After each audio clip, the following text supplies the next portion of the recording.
Olá, muito boa noite a todos. Uma alegria muito grande retornar a Coimbra e especialmente ao convívio de todos vocês. Vocês devem ter percebido que a minha voz tem alguma dificuldade, mas é em função de algo que eu não sei o que é, mas que aconteceu no avião do Brasil para cá, porque até então ela estava funcionando perfeitamente bem. Mas como o microfone vai nos ajudar, eu acredito que nós consigamos trabalhar o nosso tema sem nenhuma dificuldade. Só encareço a paciência de vocês para sons que deveriam ser de um modo, mas que acabam como que sendo de outro. Vamos ver se nós conseguimos, então, nos fazer compreensíveis, abordando essa temática que o nosso irmão Fernando já começou a introduzir, lembrando para nós todos a importância deste tema. Todos vocês sabem que nós nascemos e vivemos há muitos milênios num mundo de provas e de expiações. Um mundo chamado Terra, compondo a sua humanidade, e sabemos bem que em função das características das nossas almas, nós podemos adoecer numa vida, noutra, de um tipo de problema ou de patologia ou de outra natureza ao longo dos milênios em que estamos aqui para nos recuperarmos do ponto de vista moral e espiritual. Quando falamos de loucura e obsessão, loucura nos leva à ideia da doença mental, de um modo amplo. E nós poderíamos fazer uma abordagem voltada para detalhes da própria psiquiatria. Mas justo como somos espíritas e estamos aprendendo nessa fronteira entre a doutrina dos espíritos e a medicina, é importante que recuperemos uma série de detalhes ou aspectos que tenham a ver com esta ligação entre as questões das doenças humanas e, em especial, da doença mental e aquilo que nós conhecemos através da doutrina dos espíritos. Antes de mais nada, valeria nós nos lembrarmos que todas as doenças mais simples ou mais graves, elas são naturalmente transitórias, temporárias. Na medida que as nossas vidas são eternas, nós estaremos naturalmente nos recuperando de tudo, e inclusive, muito especialmente, de tudo aquilo que possa, em alguma época da nossa caminhada evolutiva, nos tornar enfermos, nos fazer doentes. E no campo da doença mental é assim também. Por mais grave que seja uma esquizofrenia, um transtorno bipolar, ou uma criança com autismo, ainda assim, se não nesta vida, mais adiante, todas essas pessoas se recuperarão plenamente, porque a nossa destinação é sermos sãos, é sermos sadios, estarmos e vivermos a verdadeira felicidade, aqui mesmo na Terra, se não ainda nos sendo possível nos dias atuais, mas com certeza nos dias do nosso porvir ou do nosso futuro. Então vamos tentar examinar este tema até completarmos, talvez antes da meia-noite, porque mesmo assim ele é relativamente extenso, então nós temos muitas coisas que ver, está bem? Nós vamos ter uma ocasião, depois da meia-noite, claro, para vocês trazerem as suas dúvidas. E aí nós saímos daqui, como a Leonor lembrou, está tudo pronto para o lanche, existem marquesas, nós podemos também pernoitar, vamos entendendo novos aspectos da instituição nova, não é? Porque o importante mesmo é o estudo. Então vamos adiante. Aqui neste início nós nos lembramos sobre a medicina de uma maneira geral, A história da humanidade escrita, ela tem 5.000 anos. E a história da medicina se confunde com a história da nossa humanidade. Sabemos que existem as doenças físicas e as doenças mentais. Doenças físicas de todo tipo de natureza, são milhares delas. Doenças mentais também existem incontáveis, de tal maneira que elas possuem expressões de gravidade maior ou menor, dependendo de cada um de nós que adoecemos com uma determinada enfermidade. Doenças antigas e novas. Querem ver uma questão interessante? Diabetes mellitus é uma doença que sempre existiu na nossa humanidade. Mas hoje, nos tempos de transição, dos quais falaremos um pouco mais amanhã, nós temos uma verdadeira epidemia mundial da doença. Tanto quanto nós temos uma outra, que é a da obesidade, uma outra, que é a da hipertensão arterial, e assim sucessivamente. Mas no campo da doença mental, existe uma coisa que se chama depressão. Depressão, nós temos noções vagas sobre ela no passado da humanidade, mas hoje é a maior das epidemias que nós temos, e ela é tipicamente uma enfermidade mental. Para que vocês tenham uma noção, a aspirina sempre foi a medicação mais prescrita pelos médicos do mundo inteiro, em toda a história recente, claro, da nossa medicina. Hoje, as drogas mais receitadas são os antidepressivos. Às vezes, muito bem indicadas, às vezes, quando o diagnóstico de depressão ele não é correto, os médicos ainda prescrevem essas medicações de uma maneira imprópria, e os doentes muitas vezes são rotulados de deprimidos e usarão os antidepressivos por muito tempo, até que um outro terapeuta vá modificar o diagnóstico e começar a suspender a medicação. Mas a questão é que é uma doença que se sabia muito pouco no passado. Mas em função do número crescente de casos ao redor do mundo inteiro, nós estudamos muito mais essa enfermidade. E é um dos grandes problemas de saúde do mundo em que nós vivemos. E ela é um dos exemplos do nosso tema, porque a depressão é sempre, vamos dizer, uma doença mental, seja ela de manifestação leve, moderada ou grave. Medicina do corpo, mesmo nas doenças mentais. O que é isto? Os colegas, na própria questão da depressão, como não se sonha ainda com as causas espirituais da depressão, os médicos usam as medicações e, eventualmente, mais um ou outro aspecto de tratamento coadjuvante. Mas para aquilo que nós não sabemos de onde vem, a medicina, portanto, meio que não sabe, não tem o que fazer. Quando nós dizemos medicina do corpo, é porque, por exemplo, na depressão, há uma ideia dos neurotransmissores, da falta dos neurotransmissores que geram as comunicações entre os neurônios. E essas comunicações acontecendo de uma maneira, vamos dizer, imprópria, essas medicações aumentam os neurotransmissores e recuperam a sua quantidade. O doente melhora. Mas uma vez suspensa a medicação, o doente piora tudo de novo, porque os neurotransmissores vão se esvaziar e a questão não sendo atendida no seu campo causal, as manifestações de doença acontecerão todas novamente. Então, em geral, as doenças mentais são praticamente, até hoje, com a psiquiatria moderna, vamos dizer assim, doenças incuráveis, ou praticamente incuráveis. Por quê?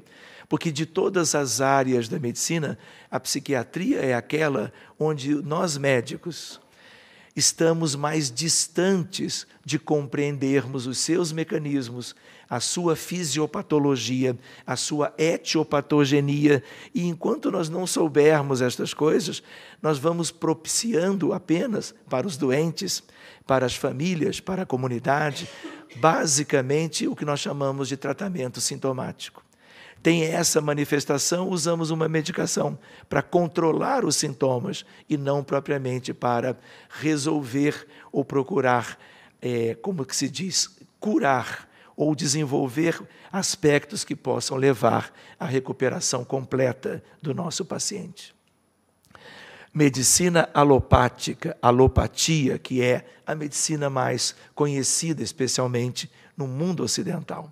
A homeopatia, medicinas alternativas diversas, a tradicional chinesa, a ayurvédica, a acupuntura e tantas outras.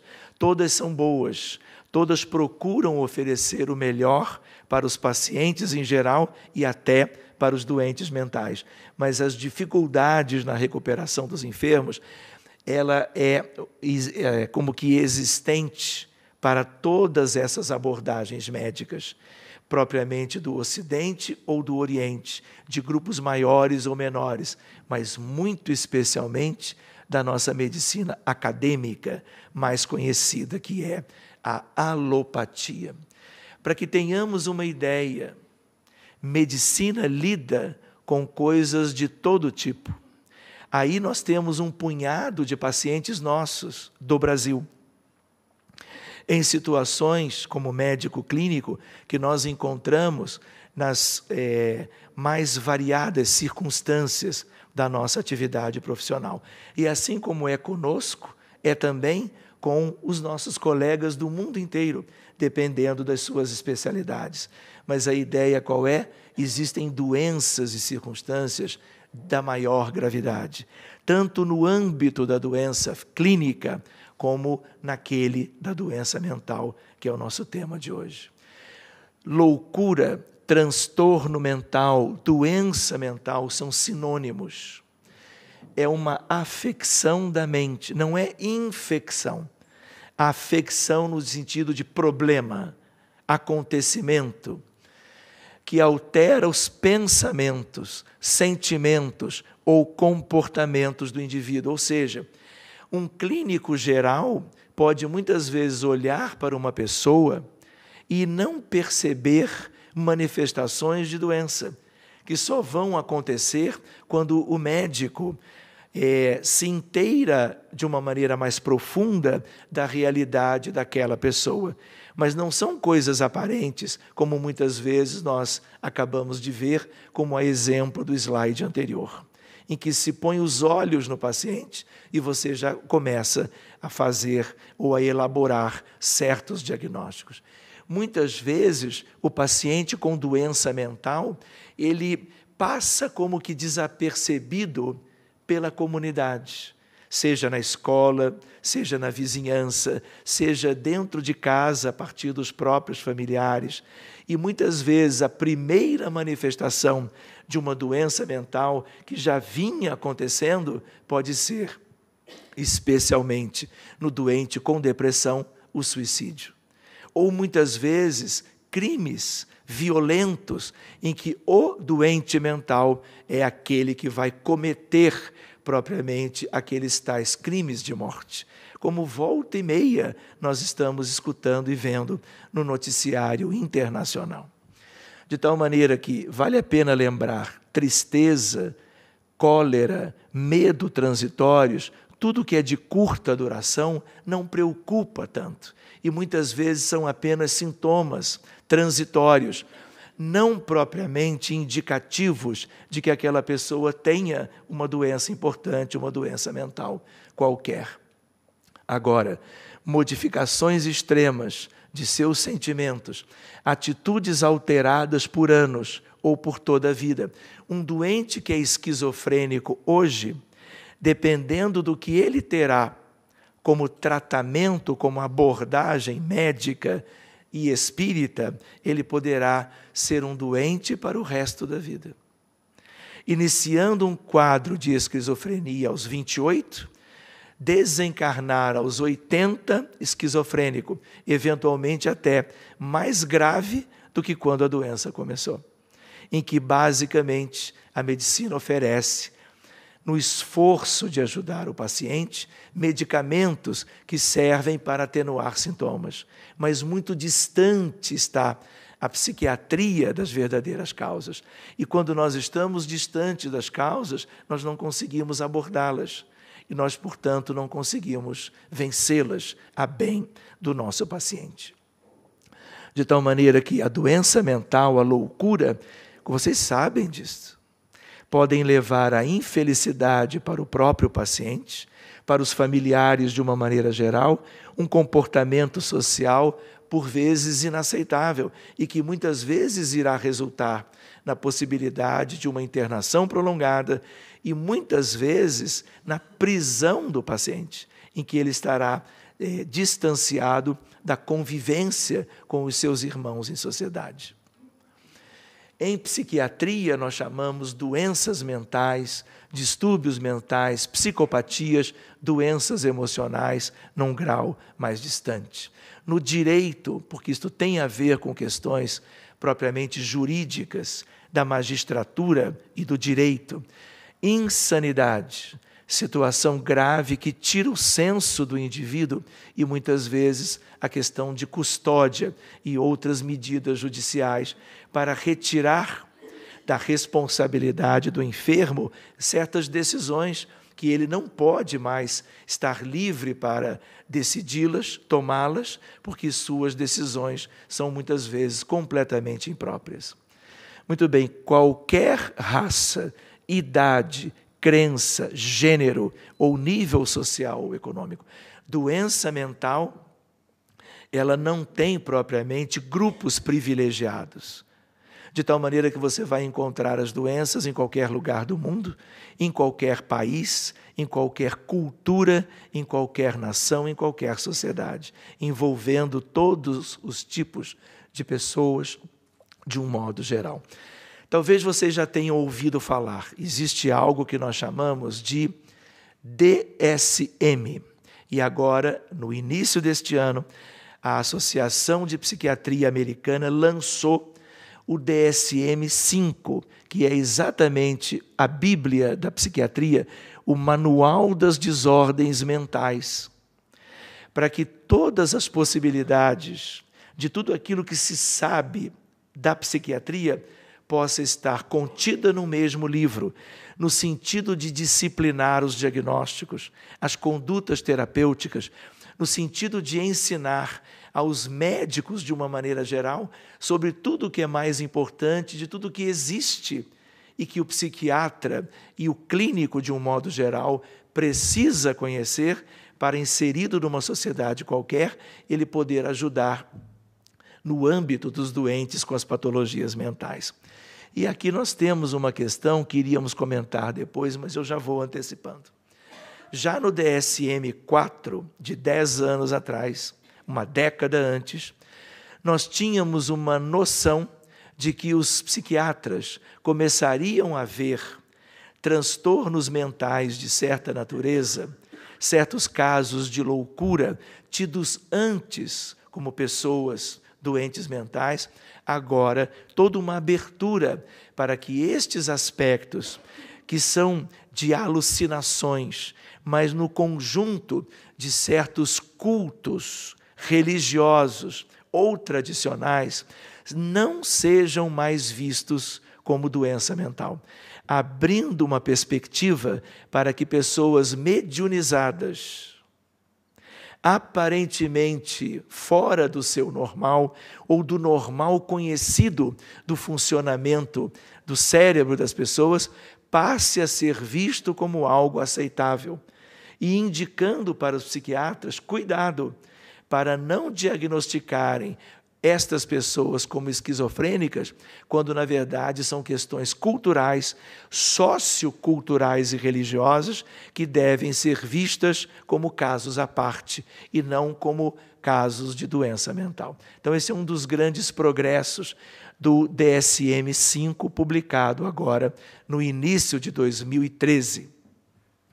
Se nós formos classificar as doenças mentais, essa classificação é ampla. Eu coloquei num slide apenas para que tenhamos uma ideia de como os médicos falam a respeito dos diagnósticos de uma maneira geral. Existem pessoas que têm problemas em glândulas.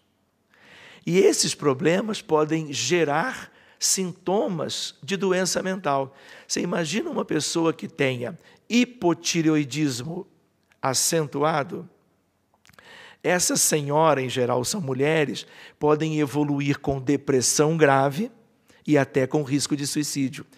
Trata-se a recuperação dos hormônios tiroidianos, que é uma coisa muito fácil de se fazer, e o que acontece é que a pessoa melhora de todo o quadro do hipotiroidismo e a depressão pode ir embora também.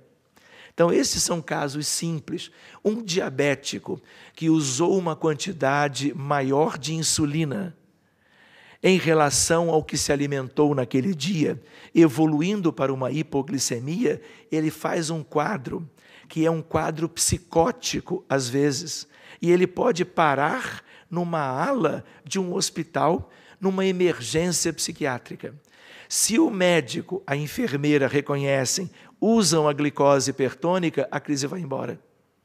Então, há uma associação conhecida entre, por exemplo, doenças endócrinas e psicopatia. Mas, na verdade, são manifestações psiquiátricas de doenças clínicas. É outra coisa. Mas isso está na classificação das doenças. Esquizofrenia, possivelmente a mais grave de todas, distúrbios afetivos, distúrbios da ansiedade, dissociativos, da personalidade e os distúrbios mentais da infância, que nós vamos mostrando alguns casos para vocês, vamos nos lembrar de alguns exemplos. Numa classificação mais simples, que todos nós podemos nos lembrar, neurose e psicose. Não é simples?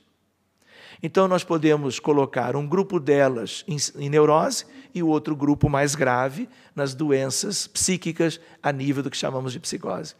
Então, esta é sempre menos grave, causa aflição, mas não impede de trabalhar ou de realizar suas tarefas.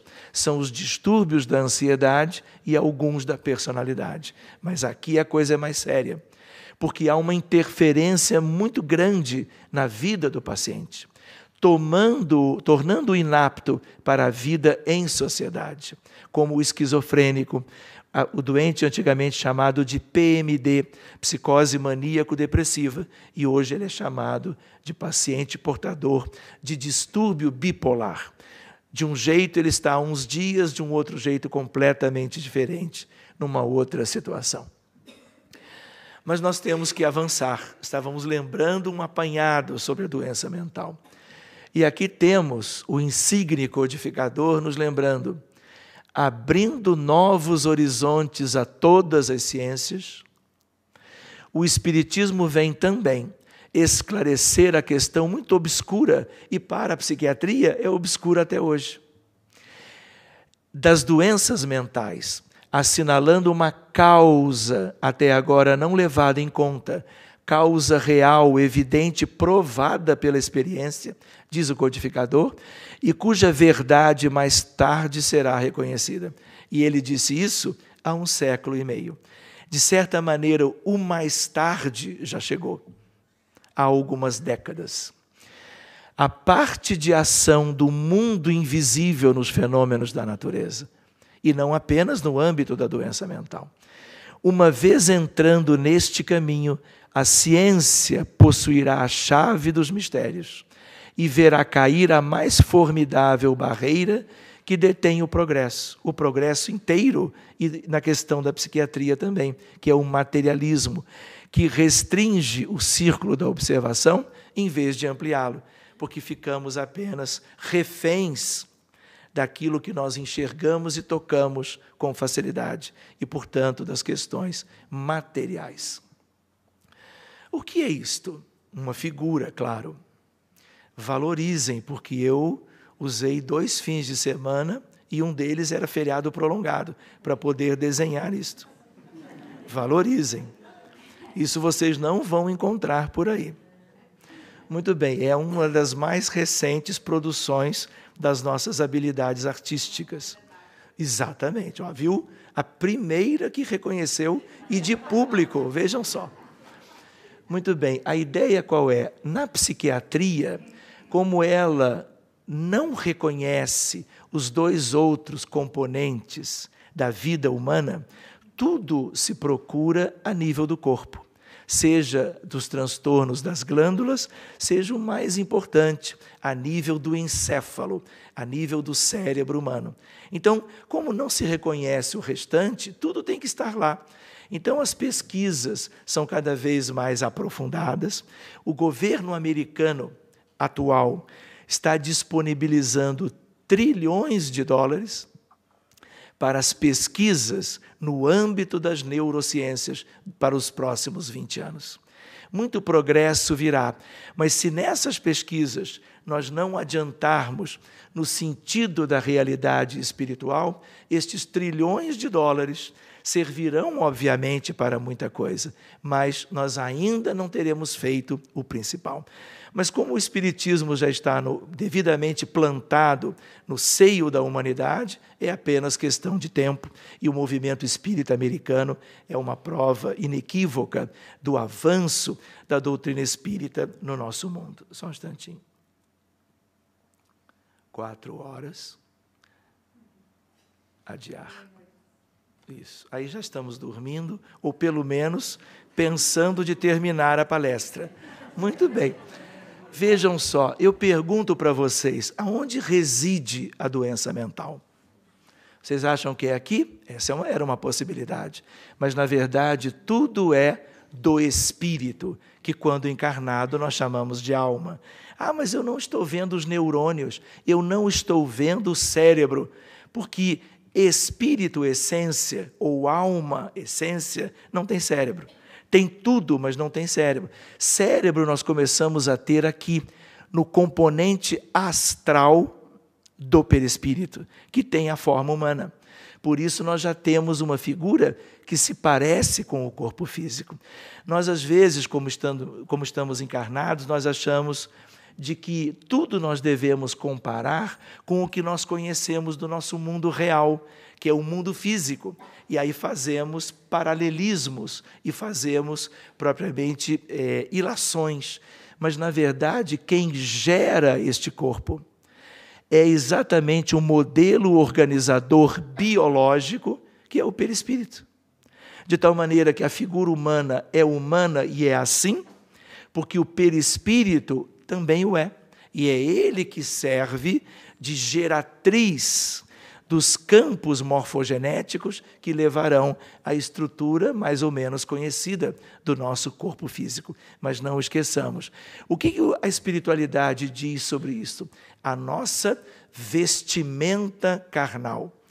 Nos desvencilhamos dela e, portanto, as nossas doenças, mas também as nossas aquisições ao longo dos milênios, no sentido da evolução eventualmente realizada por cada um de nós, tudo está aqui, porque o que existe na nossa realidade mais íntima, obviamente, se manifesta em todas as regiões que nós podemos imaginar da constituição do perispírito, que é tema para um seminário num ano desses do futuro qualquer.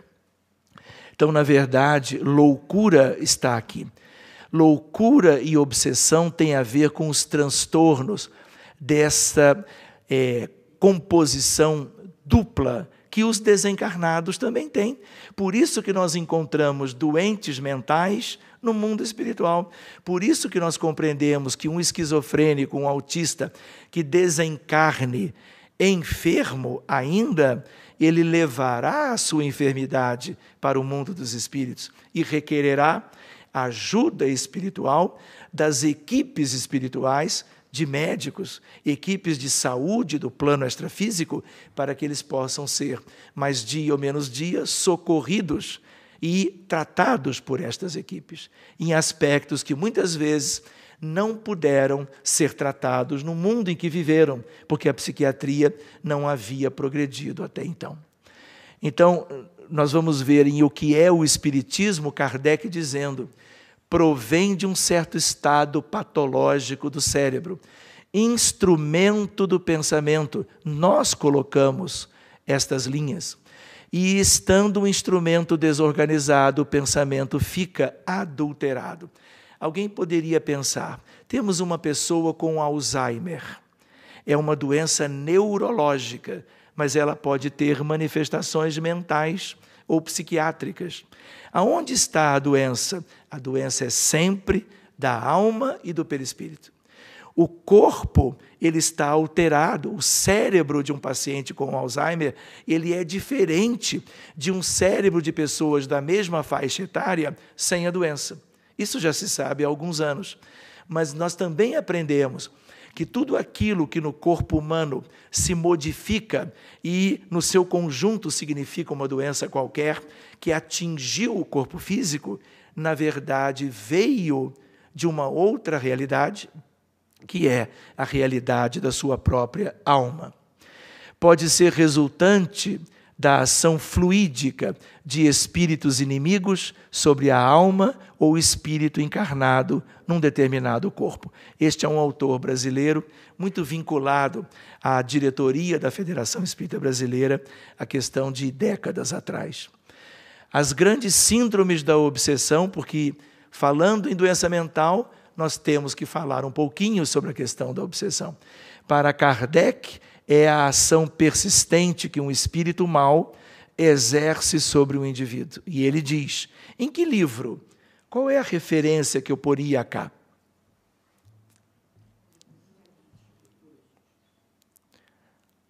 Temos poucas possibilidades.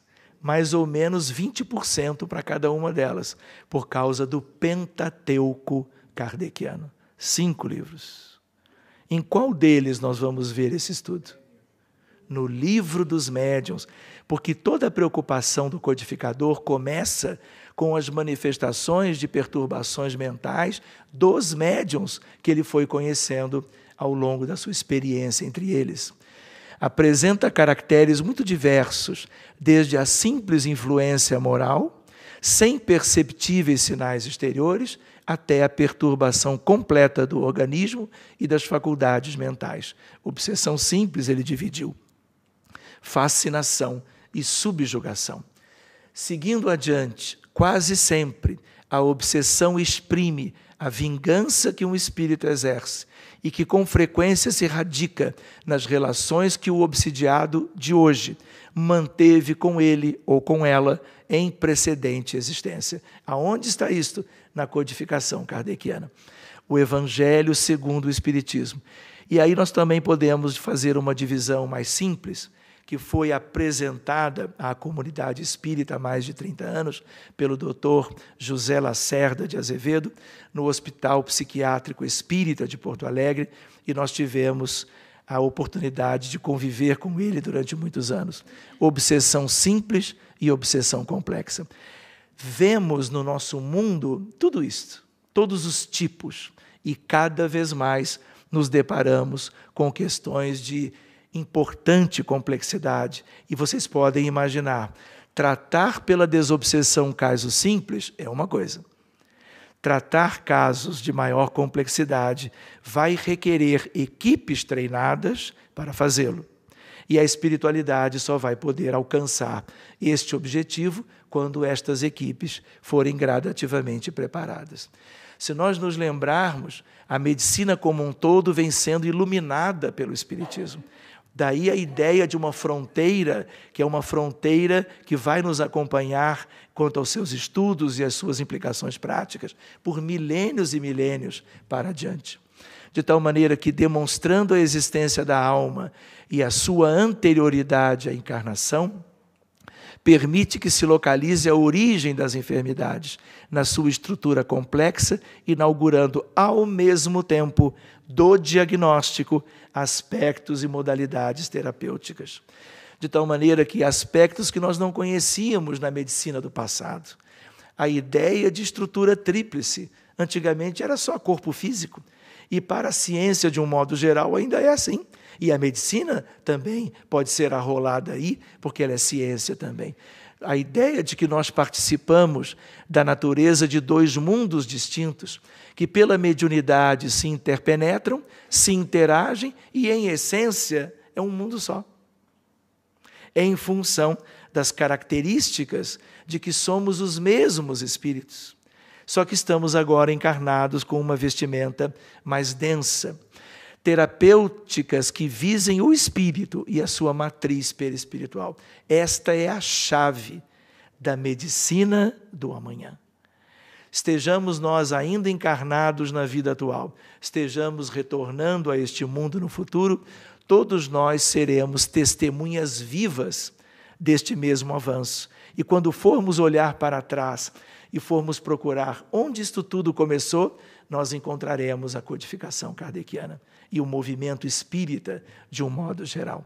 De tal maneira que a física das radiações, o eletromagnetismo transcendente, a química dos fluidos, dos poderes anímicos de médicos e terapeutas humanizados e espiritualizados, aspectos que, como vocês já podem imaginar, se confundem com esta medicina e, mais ainda, se confundem com toda uma proposta de trabalho deste lugar que foi como que inaugurado ontem e tem aí toda uma destinação para que estas questões sejam tratadas da forma mais condizente com todo o avanço da humanidade até aqui, trazendo consigo os aspectos próprios da doutrina espírita de um modo geral e da mediunidade em particular.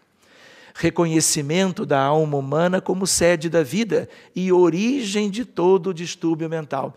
Alguém poderia dizer, mas nós não podemos encontrar no futuro uma maneira de tratar a doença mental só tratando do corpo físico? Não.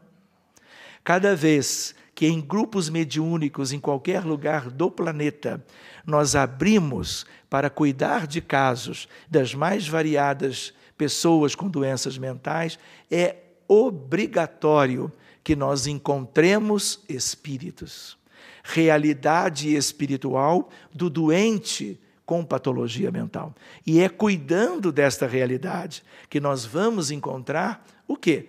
Nós vamos encontrar renovação e mudanças para melhor. Se nós queremos ajudar o doente, até hoje, de tudo que nós conhecemos, a abordagem mais própria é aquela que inclui os aspectos propriamente, que incluem a questão do espiritismo de um modo geral.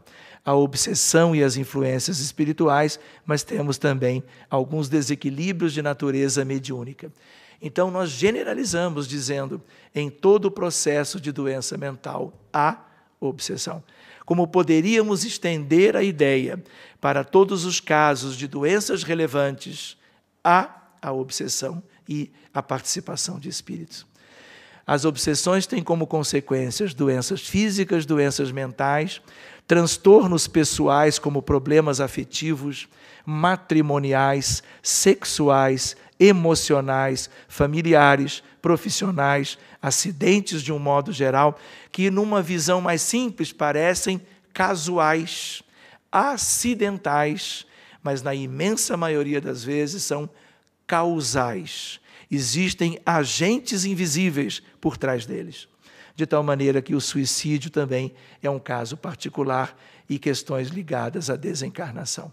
Como nos lembrou Fernando agora há pouco, o maior flagelo da humanidade. Vínculos dolorosos entre os encarnados de hoje e os desencarnados que se estabeleceram lá atrás, muitas vezes em tempos remotos, séculos e às vezes milênios, como temos visto alguns casos recentemente. As raízes de tudo isto no egoísmo desenfreado e suas consequências, e uma verdadeira imersão nas sombras. O nosso mundo ainda é um mundo de muitas sombras e de treva, onde nós vemos as questões dos espíritos, muitas vezes em condições precaríssimas, andrajosos espirituais, vivendo em aspectos coletivos nas regiões inferiores do planeta e interagindo pelos dramas que viveram no passado com os nossos pacientes doentes mentais de hoje. E aí nós vamos encontrar a codificação kardeciana, a nossa base, as obras do querido André Luiz sobre a série no mundo espiritual, Hermínio Miranda, desencarnado há pouco, quando ele publica o livro precioso que vale também um seminário chamado Diálogo com as Sombras. Manuel Filomeno de Miranda, que tem se apresentado numa literatura muito especial, lidando com as questões e dramas relacionados à loucura e à obsessão. Mas nós não podemos esquecer, nesse retrospecto, a ideia do Divino Mestre, que é aquele que, além de tudo que nos trouxe, ainda nos deu uma noção que viria a germinar mais adiante da relação entre a influência espiritual e os processos vividos na atualidade.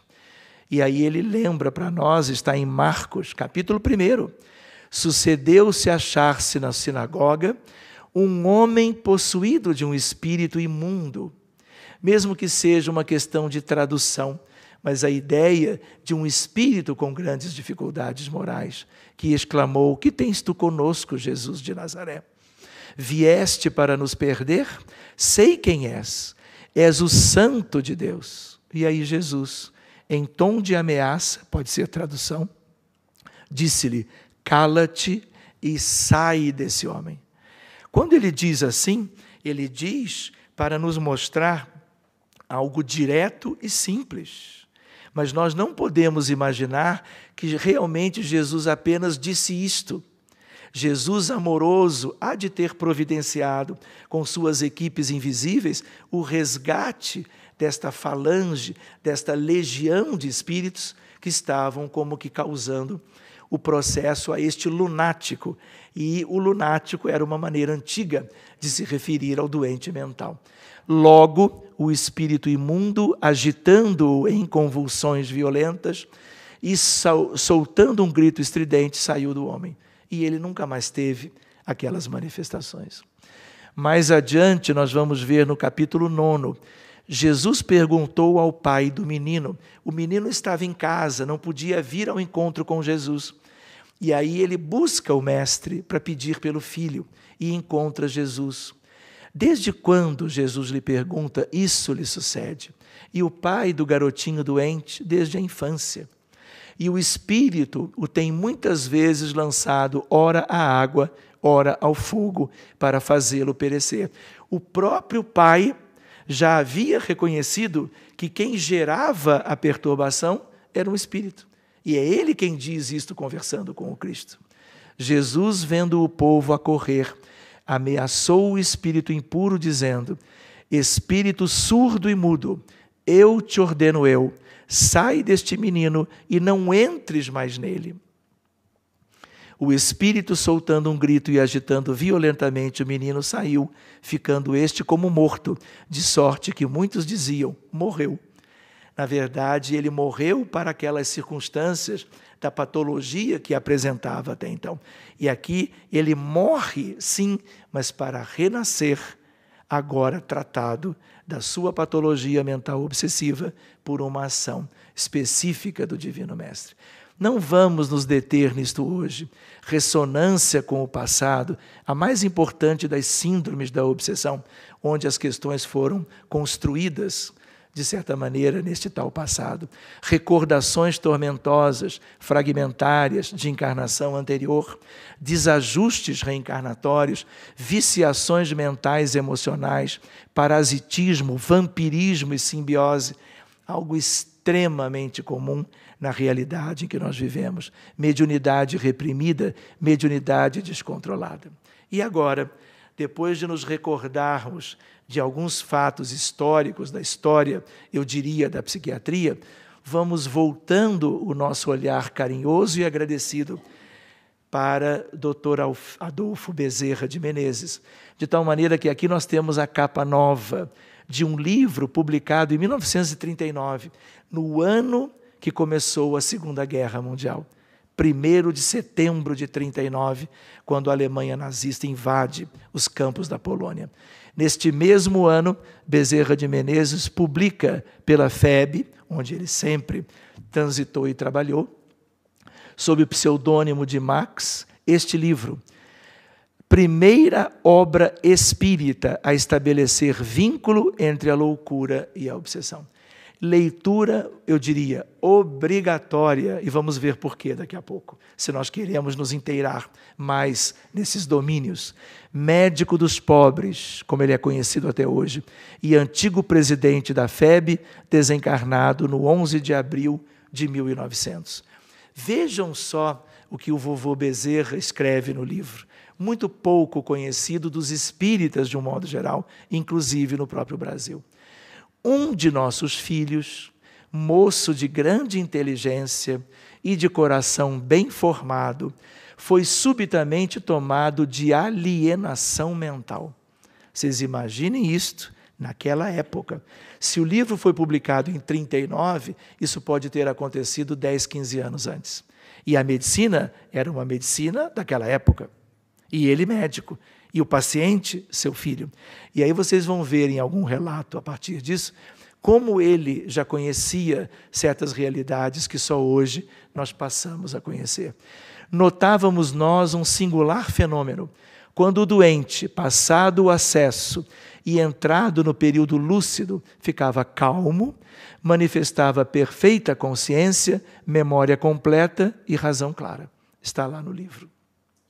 Bezerra, desanimado por falhar em todos os meios de tratamento médico, e eu ainda diria, se o paciente filho de Bezerra fosse paciente de hoje e buscasse tão somente a psiquiatria que temos, como uma psiquiatria convencional, o resultado possivelmente seria muito parecido. De tal maneira que atende a um amigo que instava para que recorresse ao Espiritismo, para tratar do seu filho. Obsessão, respondeu-nos o Espírito que veio à nossa evocação. Vejam, a evocação espiritual em busca de um diagnóstico, agora de uma doença mental. Acrescentando, além do tratamento terapêutico, é indispensável evocar o obsessor e alcançar dele que desista da perseguição. Talvez naquele caso, e talvez naquela época, a questão fosse mais individual. Um espírito obsessor com um paciente. Mas hoje nós temos casos muito mais complexos e que o Dr. Bezerra acompanha no mundo espiritual há muito tempo. Foi marcado para o dia a aconselhada evocação, a primeira que assistimos. Dr. Bezerra assistindo pela primeira vez uma evocação, numa reunião mediúnica para tratar do próprio filho. Veio o espírito inimigo, que se dirigiu exclusivamente à nossa pessoa, de quem principalmente queria tirar vingança, por mal que lhe havíamos feito em passada existência. E aí, meus amigos, o que nós aprendemos nessa narrativa? Se Dr. Bezerra viveu este drama há poucas décadas atrás, quando encarnado, junto de seu filho, e o Espírito se apresenta e lhe cobra alguma coisa de uma vida possivelmente muito antiga, eu diria para a nossa reflexão, e quanto a nós? O que temos no nosso passado ainda a cuidar e resgatar? Fica a reflexão. Seguindo adiante, não posso, olha o que o Espírito diz para Bezerra, não posso fazer-te o que a ele faço. Disse bramindo, porque és mais adiantado, mas castigo-te indiretamente na pessoa de teu filho amado, que também concorreu para o meu mal. Os dois tinham comprometimento com esse espírito. Para que a gente entenda que muitas vezes aqueles que buscam afligir uma pessoa qualquer podem não estar diretamente ou tão somente diretamente vinculados àquela hoje vítima, mas às vezes ao contexto familiar como um todo. O moço era vítima de seus abusos noutra existência. Continuou a sofrer a perseguição e por tanto tempo a sofreu que seu cérebro se ressentiu. Esta é uma relação importante. Quando o processo obsessivo ele é constante, insistente e de certa qualidade, ele pode causar dano físico. Seja ao cérebro, com repercussões cerebrais das perturbações espirituais, seja em qualquer outro órgão, como especialmente no cancro e tantos outros. De tal maneira que o seu cérebro se ressentiu, de forma que quando o obsessor, afinal arrependido, o deixou, ele ficou calmo, sem mais ter acessos, porém não recuperou a vivacidade da sua inteligência. Ou seja, sequelas neurológicas de transtornos obsessivos. E nós vemos isto com uma certa frequência, e é natural que assim seja. Mas fica então aqui um outro recado do livro assinado por Bezerra. A ideia, vejam só, por tanto tempo a sofreu o quê? A perseguição. O que a gente tem que trabalhar aqui?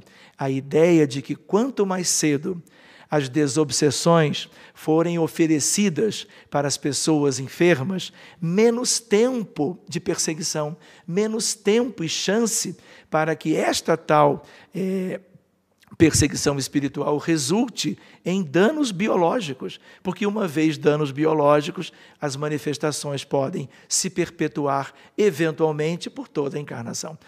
De certa maneira, nós espíritas poderíamos refletir, encontrando no atendimento fraterno um caso que sugira doença mental, procuremos o quanto antes, junto, claro, do doente continuar a sua história sendo tratado pelos médicos da Terra, que o centro espírita se capacite cada vez melhor para atender a esses processos obsessivos, muitas vezes complexos, para que o doente tenha alívio. Porque, portanto, deduzindo-se, quanto menos tempo de perseguição, menos chance das coisas evoluírem de uma maneira como que inexorável.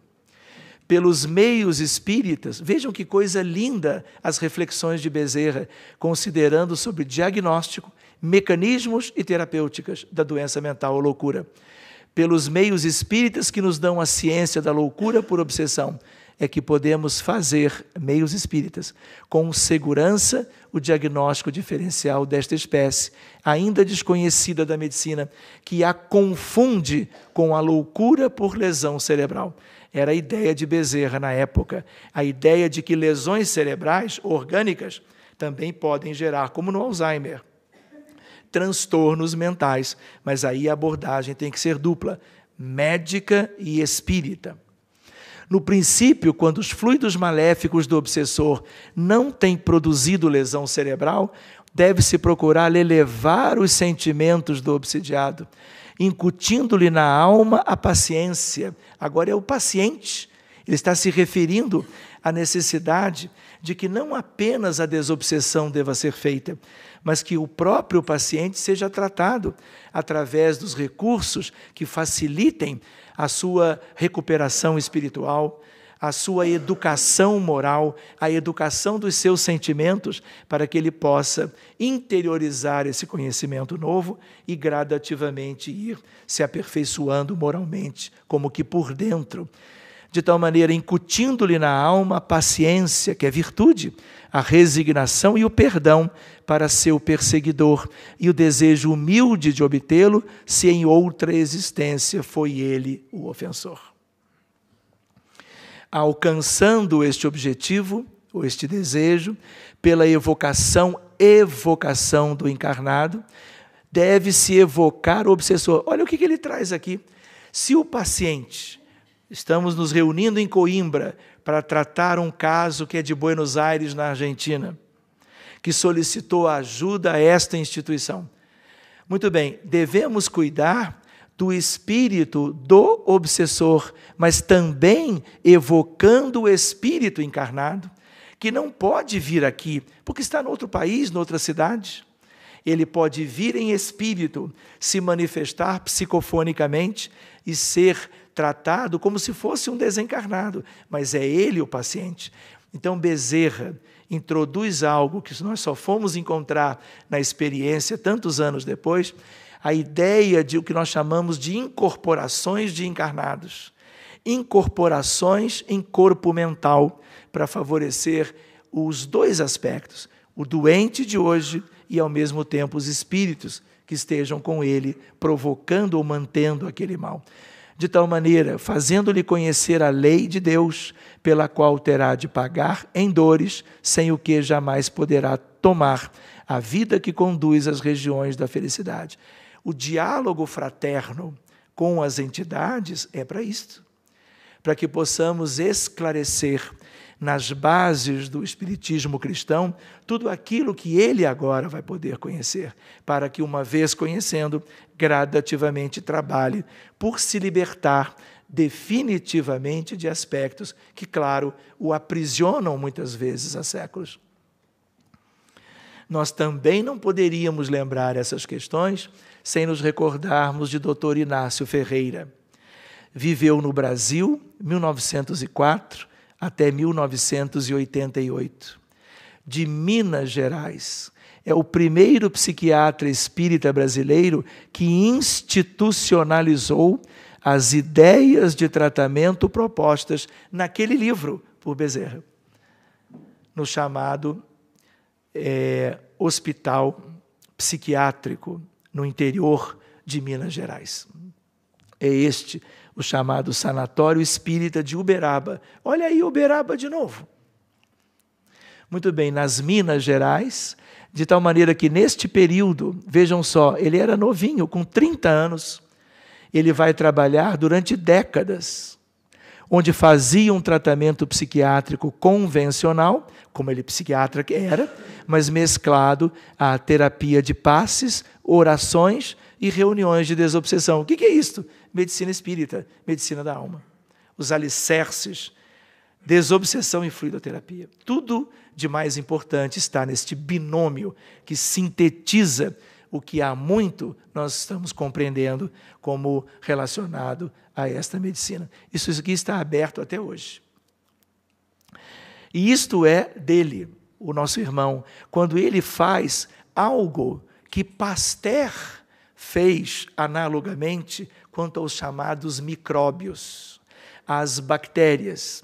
Se você vai a Paris, existe o Museu do Instituto Pasteur.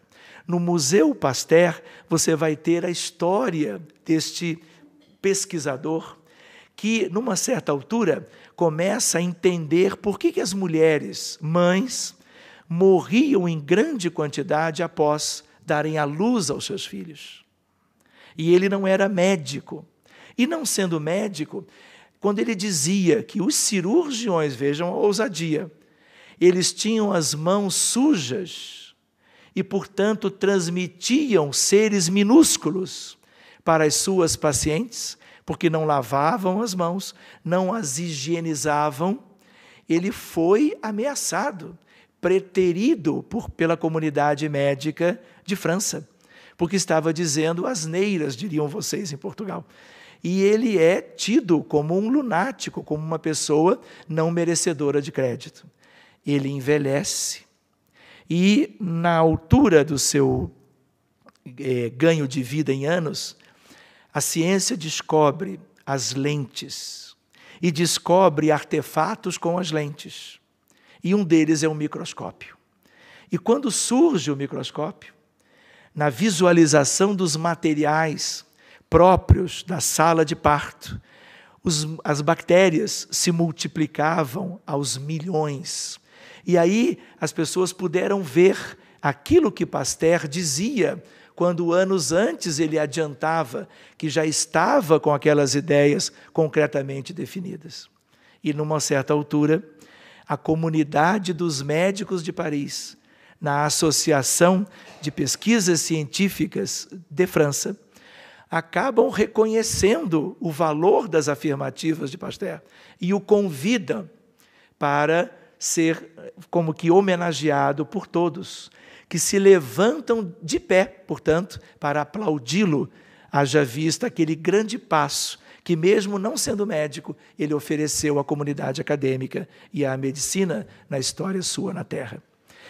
Ele tinha sofrido tanto por causa dos embates morais de todas aquelas questões ligadas a isto, que numa certa altura, antes da homenagem, ele faz um quadro de acidente vascular cerebral. E ele evolui com uma sequela neurológica e se torna hemiplégico. Já idoso, ele é levado àquela sessão. E aquele que era o seu mais importante combatente quanto às ideias, quando vê que ele se ensaia pela porta da associação, ele larga os companheiros todos, estavam todos esperando a sua presença, como que se adianta, cumprimenta Pasteur, oferece o braço para Pasteur e diz: de hoje em diante eu servirei também como a sua muleta. Venha, Pasteur, e traga para nós todos as suas ideias. Muito bem, e aqui, numa comparação, ele faz o espiritismo à microbiologia. Os micro-organismos, apesar de invisíveis a olho nu e desconhecidos do mundo científico, durante séculos afligiram a humanidade.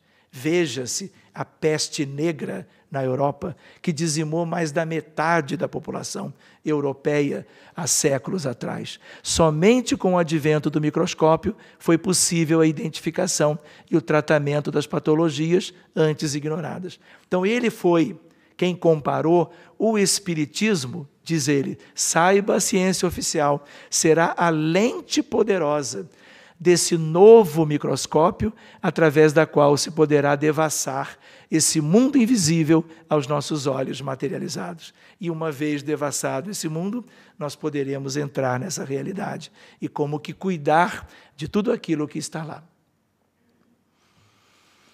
Outra homenagem, ilustres desconhecidos, o casal Wiklund, nasceram na Suécia. E Carl Wiklund é esse senhor de idade, é a única foto que existe. E ela, vejam só, eles não tinham um centro espírita. Ela era a médium e ele era o médico. E ele começava a falar em casa sobre os seus doentes e ela imediatamente começava a ver e incorporar. E ele já tinha alguma ideia de escritos sobre questões espirituais, e ele é como que inclinado a conversar com os espíritos. E dessas conversas foram resultando gradativamente as identificações de estes espíritos que se manifestam agora são vinculados a que casos? Dos casos que eu cuido. E ele foi organizando isto direitinho, e este casal publica o livro 30 anos entre os mortos. Foi publicado em 1924 e ele, então, reporta as experiências. E ele também é aquele que, vamos dizer assim, identifica, traz a ideia de que os desencarnados espíritos causavam algumas fases das doenças mentais na vida humana. Então, isto é subsídio histórico que dá consistência a todas essas ideias. E aqui está a capa, que eu tenho uma do original em francês agora, o original em inglês, e aqui uma cópia traduzida para o francês. 31 parmi les morts. O que é isto? Já mostrei para alguns de vocês e acho que vale a pena referir novamente. Estamos aqui, vejam só, em Beijing, na China, em 2008. 2008 foi o ano que nasceu a Luísa, a nossa filha, antes caçula, agora perdeu o posto para o Vicente, que nasceu no ano passado. Pois bem, a Luísa, a mãe dela, Viviane, estava grávida da pequena e surgiu um dilema, porque um amigo psiquiatra argentino, Anton Luna, vendo essa experiência, sugeriu que nós levássemos essas coisas para os fóruns de discussões da psiquiatria oficial. E eu nunca tinha trabalhado essa ideia ou me ocorrido na questão. Pois bem, o que acontece? Havia o do Panamá, mas o do Panamá eu não tinha mais tempo para mandar um resumo. E aí deu tempo, foi melhor ainda, encaminhamos para o 5º Congresso Mundial de Psicoterapia. E em vista disto, o que acontece? Eles aceitaram que nós fôssemos até lá. tivemos que fazer uma grande movimentação, quase que no Brasil inteiro, para termos condições de sair do Rio de Janeiro e chegarmos a Beijing. Chegamos e encontramos os colegas. Este é um encontro com 3.500 psiquiatras, psicoterapeutas, psicólogos e psicanalistas, de todas as partes do mundo. E pela primeira vez, usando um apelo, vamos dizer assim, das belezas do Brasil e do Rio de Janeiro, colocamos o nosso nome, já introduzimos a ideia de Kardec, nos colocamos, como não podia deixar de ser, médico do Ministério da Saúde, e começamos a falar sobre as doenças mentais. E publicamos lá em 2008, apresentamos exatamente essa sequência de slides, e por isso eles estão em inglês. Naquela época, nós arrolamos 36 casos de doenças mentais no Centro Espírita, lá no período de 2005 a 2008. Depressão, síndrome do pânico, esquizofrenia, autismo, doença bipolar. E ali nós introduzimos técnicas, a ideia da mediunidade, para quem nunca tinha ouvido falar nisso. De tal maneira que falamos contato com espíritos, com textos espirituais, mundo espiritual, de tal maneira que nós podemos examinar tudo isso através de quem? Dos médiuns, que também eles desconheciam. O diagnóstico, a abordagem diagnóstica de cada caso, time de médiuns, muitas vezes médicos também. Tratamento nos centros espíritas, em todos os casos, nós vamos ver que os espíritos eram de seres humanos que tinham vivido suas vidas iguais às que nós vivemos hoje. Porque para eles falar em espírito não é ainda o que nós aqui conhecemos com toda a naturalidade quando nós conversamos a respeito. Tudo para eles é completamente novo. De tal maneira que vamos vendo a interferência psíquica nas vidas dos pacientes, causando e mantendo os sintomas das doenças mentais. Os vínculos que aconteceram nas vidas passadas, a ideia de um estudo prospectivo não controlado de 36 casos, e aí resultando em melhora em 86% dos casos, depressão, pânico, esquizofrenia, autismo, número de casos, benefícios claros, sem benefício, um número bem pequeno, e às vezes, e muitas vezes, casos de cura. E aí começamos a falar para eles de Kardec, da primeira edição de O Livro dos Espíritos,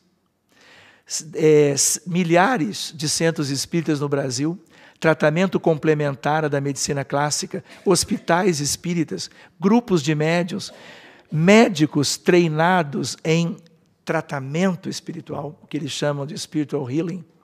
E aí nós fomos falando como é que as coisas funcionam.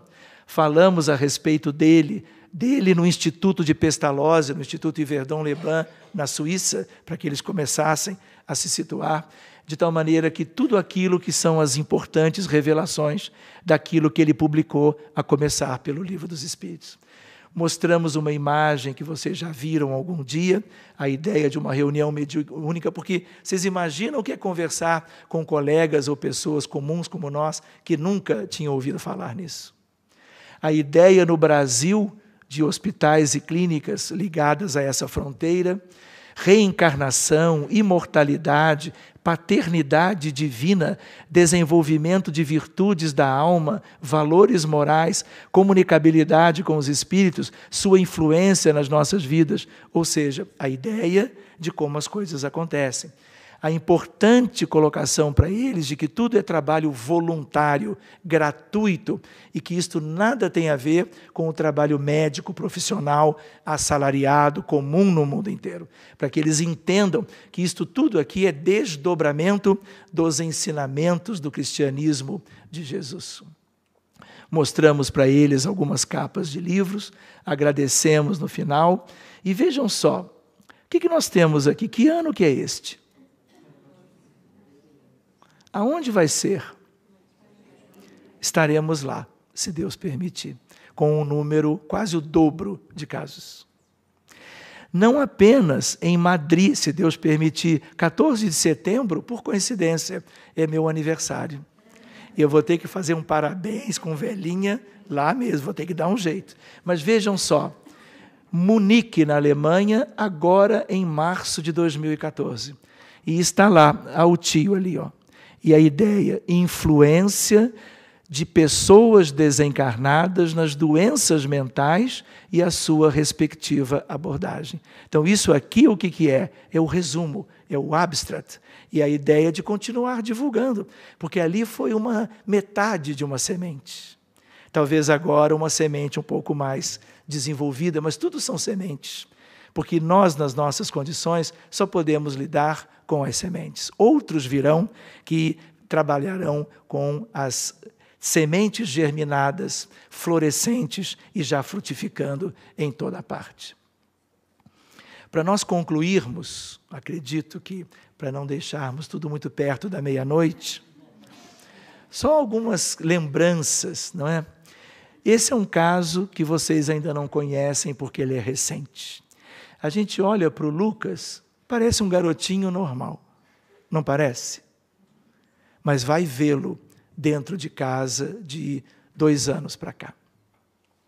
Ele tem 4, apresenta retardo mental, diríamos pela Bíblia, o DSM-5, déficit intelectual importante, crises graves de agitação psicomotora, ansiedade intensa, agressividade quanto aos outros, da própria família e uma autoagressividade se mordendo e se arranhando dia após dia. Movimentos anormais dos braços. Pais, mãe e pai, a mãe chama-se Eliane, com imensas dificuldades de cuidar dele. Separação iminente do casal, pelas grandes dificuldades para isso. Ideias suicidas, tanto do pai como da mãe, dada a gravidade dos acontecimentos. Ataques, eu não diria nem de raiva, de fúria. A ausência de sono, porque essa síndrome, ela causa uma alteração na melatonina, e ela funciona ao inverso. A pessoa dorme de dia e acaba ficando acordada de noite. A mãe escreveu para nós num e-mail: as atitudes do Lucas vêm nos assustando muito, em virtude de seus ataques quase que diários, que são acompanhados de explosões de muita raiva, nos quais ele se agride aos que estão ao seu lado e também tenta quebrar toda a casa. Hoje, ele tem somente 4 anos, olhem a reflexão dela. E ainda conseguimos segurar suas explosões, mas temo pelo futuro. Vocês imaginem um menino aos 12, aos 18, um homem feito, apresentando os mesmos ataques. No mesmo e-mail, Eliane diz: ele não gosta quando rezo em voz alta perto dele. Ela é espírita há muitos anos. Mas quando, vejam que coisa curiosa, eu fiz questão de colocar, quando a oração é de São Francisco de Assis, ele fica sentido, mas não com ódio, como que se acalma por algum tempo. Lucas tem algo que se chama Síndrome de Smith-Magenis. Ilustre desconhecida, é uma das doenças mentais da infância, como é o caso do autismo. Refere-se a uma doença que ocorre a deleção, a perda de parte do braço curto do cromossoma 17. Então, ela não passa de pai para filho, ela não gera descendentes com a mesma doença, mas ela é geneticamente determinada por uma mutação. E esta mutação gera todo o quadro. E aí o que não é espírita, ele vai pensar, então é a mutação. Altera a biologia altera a mente e vem as manifestações todas. Mas nós não podemos esquecer que os transtornos genéticos mais sérios são sempre consequências no corpo físico daquilo que é aquilo que começou no modelo organizador biológico que é propriamente o perispírito. Então, nós médicos um dia vamos aprender a não descansarmos quando encontrarmos nos aspectos mais íntimos da biologia, da celularidade e de outros aspectos biológicos, portanto, as noções como que se elas justificassem e explicassem as nossas patologias humanas, clínicas ou mentais. Não é o caso. Temos que prosseguir para o campo da espiritualidade. Alterações do sistema nervoso central e periférico, retardo mental, distúrbio de comportamento, alteração do ciclo circadiano, sono-vigília, pela questão da melatonina. Um caso para 25 mil crianças nascidas. Por isso ela é rara. Lucas é mais um caso. Difícil diagnóstico, porque ela se confunde muito com o autismo, por causa dos aspectos sindrômicos, por causa das manifestações psiquiátricas. Lucas, desobsessão, recente chefe da máfia siciliana. Assim, brotou imediatamente. Assassinatos, tortura, centenas de vítimas. Algumas em estado deplorável, outras com ódio e desejo de vingança. A tônica. Só que quanto mais grave é o comprometimento, maiores são as consequências. E este é um caso, vamos dizer, relacionado com isto.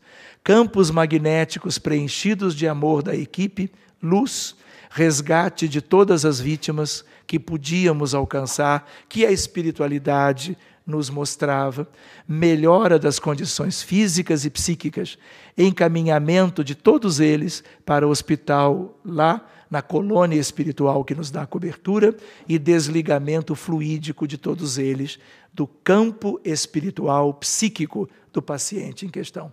Melhora imediata de alguns sintomas, atenuação de certo tipo de crise, mas isso é muito recente. Então nós temos que dar mais tempo, lembrando que foi um atendimento.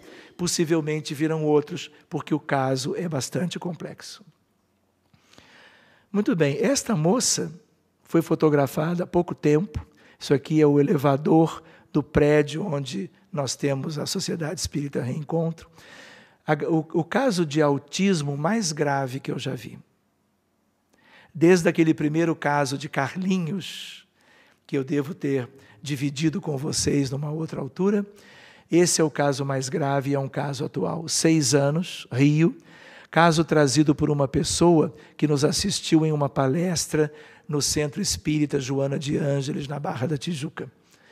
Pois bem, começamos a cuidar deste caso e logo sugerimos que a mãe trouxesse a criança para a fluidoterapia. Quando ela entrou do elevador para chegar ao corredor onde se abre a porta para a instituição, todo mundo percebeu que ela não podia entrar. Porque a reunião de fluidoterapia é uma reunião calma, serena, silenciosa, própria da fluido que vocês também conhecem muito bem. De tal maneira que ela teve que ficar no corredor, com a mãe, que é uma criatura maravilhosa. A gente vê ali o espírito que Deus escolheu para levar a Daniele para se recuperar naqueles braços e junto àquele coração.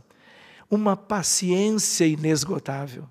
A menina agitada, se mexendo para cá e para lá, sem controle de nada, balbuciando algumas coisas, ela não fala, ela não fica um instante calminha.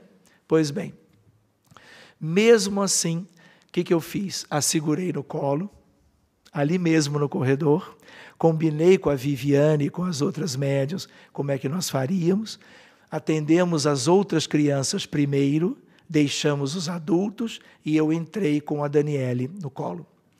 Pois bem, autismo severo com todos os sintomas característicos e acentuados. Primeiro ela veio para fluido, porque não tínhamos chance de fazer a desobsessão antes. E aí eu disse, mãe, traz logo para fluido, a espiritualidade vai fazer já algo por ela ali. Os médiuns se sentiam mal antes da aplicação, generalizadamente, tal a gravidade do contexto espiritual, que como que fazia parte da vida da menina. Pois bem, agitação psicomotora intensa, não fala, anda com dificuldade, movimentos involuntários, gritos imotivados. Escravidão no Brasil. Quando nós abrimos mais ou menos 10 dias depois, quando foi possível, atendemos e a primeira faixa que veio, processo doloroso de escravidão no Brasil, era um feitor de escravos, tinha trabalhado em fazendas de cana-de-açúcar e café e muito acostumado à violência para com os escravos de então. E a ideia de sessões dolorosíssimas de tortura e morte de escravos. E para cuidar de todos eles. Porque ao querermos ajudar Daniele, a família, a sociedade, nós temos que cuidar de todas as vítimas. E aí nós fomos como que rastreando as fazendas de certas regiões do Brasil, onde ela tinha se envolvido naquela altura como um homem, um feitor de escravos. Muito bem, Daniele, quando eu mostro para vocês essa figura, já é ela calminha. E numa situação curiosa, nós estávamos nos despedindo depois de mais uma fluidoterapia e eu gosto de trazer as crianças no colo para entregar a mãe na porta do elevador. E aí, quando ela vem para o meu colo, desta que foi a última vez, quando a mãe abria os braços para voltar para os braços da mãe e seguir para casa, ela se virava e queria ficar no meu colo. Deve ter havido ali algum magnetismo residual. E eu disse, mãe, deixa ela ficar aqui um pouco. E aí ficamos um pouquinho, fazendo um pouco de carinho nela, até que ela se animou, foi para o colo da mãe e ainda não voltou, porque essa reunião foi muito recente. De tal maneira que, mais um último caso, ou penúltimo talvez, dependendo da hora, 65 anos, químico aposentado, diabético e hipertenso há 20 anos. Tratado corretamente para essas duas doenças, começa a ter depressão por causa de dificuldades para caminhar, por causa de uma neuropatia diabética, fraqueza muscular, por causa do déficit do sistema nervoso periférico. E por causa disso ele vai deprimindo. Tentou o suicídio 2 vezes. E um familiar espírita sugeriu tratamento no centro onde trabalhamos, que era o centro que ele conhecia. Abriu-se a desobsessão, revelando pelos médiuns videntes, ele havia sido um mago. Há muito tempo atrás, em tempos medievais. E na época, hipnotizava as pessoas com uma capacidade única. Era conhecido na região, só que ele não era honesto.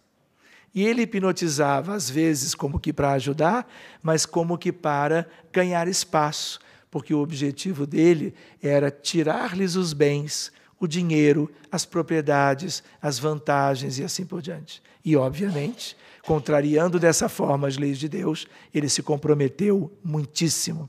Muito bem, o sofrimento das vítimas foi tão grande que adoeceram e sobreviveram e outros se suicidaram. E ele foi acumulando esses débitos todos por muitos anos. Várias vítimas se organizaram, porque elas, durante anos, dos tempos medievais até a atualidade, tentavam como que a vingança. Mas como ele era um mago, elas não conseguiam fazer algo que o fizesse sofrer do jeito que elas, antigas vítimas, queriam que ele sofresse. Até que foram tomando noção das realidades espirituais de um mundo primitivo, como o nosso, e acabaram contratando um mago da antiga Caldeia. Vão lá para baixo, nas trevas profundas, onde ele habitava, e ele, claro, como mago também, conhecia recursos e técnicas para influenciar e dominar pessoas e desencarnados também. Já imaginaram o que aconteceu? Agora foi motivado pelo desejo de uma grande falange, aquele era como que o responsável, e durante as noites, por muitos anos, o paciente era mantido prisioneiro em trevas profundas, vampirizado, e incutia-se-lhe ideias suicidas, veementemente sugeridas, portanto. Quando foi esse mago percebido pela vidência, teve que ser trazido meio que à força pela espiritualidade superior, porque aqui não adianta muito o convite fraternal de comparecimento à reunião. pois ele resistia utilizando o seu grande poder mental. Não havia condições de diálogo e não se deixava tocar pela prece. Foi contido, perdeu as forças acumuladas em milênios, desligado de todas as suas vítimas, inclusive do doente. As antigas foram resgatadas, assistidas coletivamente pelos recursos da equipe, levados para as regiões superiores, como é de praxe, convidados a partir do perdão e do esquecimento. Hospital da Colônia, até recuperação completa. O que acontece com Antônio? Melhorou dos sintomas neurológicos em poucas semanas. Melhora gradual, mas progressiva. Começa a caminhar com menos dificuldades e, ainda amparado, ele é trazido ao centro espírita para começar a sua fluidoterapia. E a fluidoterapia persiste por 2 meses, os sintomas depressivos se atenuaram e desapareceram, suspendeu os antidepressivos, porque se tornaram desnecessários, e continuou o tratamento para o diabetes e a hipertensão, que são doenças crônicas, são doenças, a princípio, definitivas. Não vou mostrar este caso, vou apenas, para nos encaminharmos para o fim, vamos lembrando sobre a desobsessão. Quem é? Vocês lembram do tio Divaldo falando ontem sobre Pascal? Vejam lá, ele retorna agora e ele é Áureo, irmão Áureo, espírito. E ele é o autor do livro Amar e Servir. Um dos livros publicados pelo médium, nosso amigo Hernani Trindade Santana. O prefácio de Amar e Servir, por coincidência, é nosso. E meu pai, à frente da Federação Espírita Brasileira, publicou livros anteriores a este, porque meu pai desencarna em 1990. E se não seria ele que faria também o prefácio, como ele já tinha partido, gentilmente Hernani nos solicita.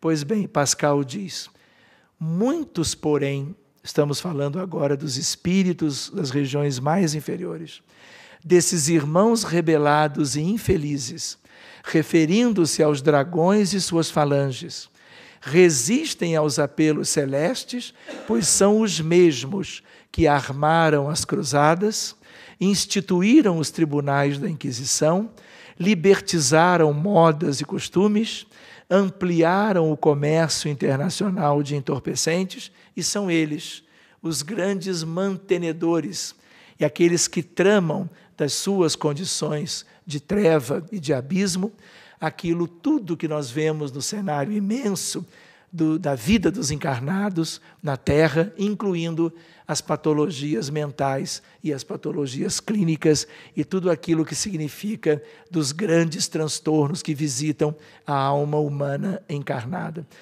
E no mesmo livro nós vamos ver ele ainda dizendo, e é necessário que esse joio se torne a descoberto, porque sem a mediunidade e sem a doutrina espírita, nós não tínhamos essas noções com a clareza que estes aspectos nos possibilitam hoje, para que vejam como ele diz, os anjos ceifadores livrem dele o planeta, este sofrido planeta, livre quem? Do joio. E para que venha e se firme em seu lugar a nova Jerusalém da nova era, onde doenças tão graves nós não teremos mais. Vejam o que Emmanuel nos diz sobre a desobsessão no livro Pão Nosso. Uma das mensagens tem esse título e ele diz, nos recorda, nos ensina. O tratamento das obsessões não é trabalho excêntrico em nossos círculos de fé renovadora. Constitui simplesmente a continuidade do esforço de salvação aos transviados de todos os matizes, encarnados e desencarnados, começado nas luminosas mãos de Jesus, como naqueles exemplos do Evangelho de Marcos que nós estávamos trazendo. Nós não poderíamos deixar de lembrar que tudo aquilo que nós temos hoje como recursos para a identificação e entendimento melhor desses males é o Espiritismo que está nos propiciando. E nós não podemos esquecer do vínculo que é praticamente visceral entre o Espiritismo que nós conhecemos e o Evangelho de Jesus. Em a ideia de que tudo aquilo que nos favoreça a jornada evolutiva para melhor nos vem do Divino Mestre. E a ideia, portanto, de que uma questão é o tratamento das doenças mentais quando elas já existem. E o número de pacientes é imenso. Mas nós não podemos esquecer que, a par de tudo aquilo que o Evangelho do Divino Mestre e a doutrina espírita, codificada por Allan Kardec, nos vem mostrando, nós não podemos esquecer que tanto o Espiritismo como Jesus nos trouxeram também tudo aquilo que pode significar o norteamento das nossas vidas para que nós não adoeçamos no futuro. Então, a medicina mais preventiva que nós podemos imaginar, e é uma questão para o hoje, e é uma questão para o futuro, para o porvir e para a eternidade, a ideia de que, conhecendo as leis de Deus e interiorizando o conhecimento espírita, nós estaremos como que nos adiantando moralmente e já não seremos capazes de gerar para os outros aquilo que talvez tenhamos gerado no passado e que hoje dos quais fazemos a inevitável colheita.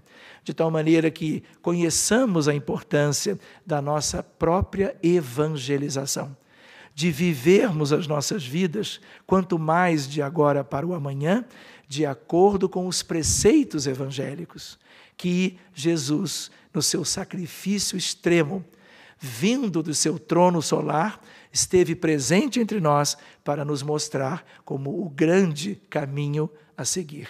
Por isso mesmo ele nos adiantou, nos dizendo, está lá nos ensinos evangélicos: ninguém vai a meu Pai senão por mim, porque eu sou o caminho, a verdade e a vida. Muito obrigado, meus queridos amigos.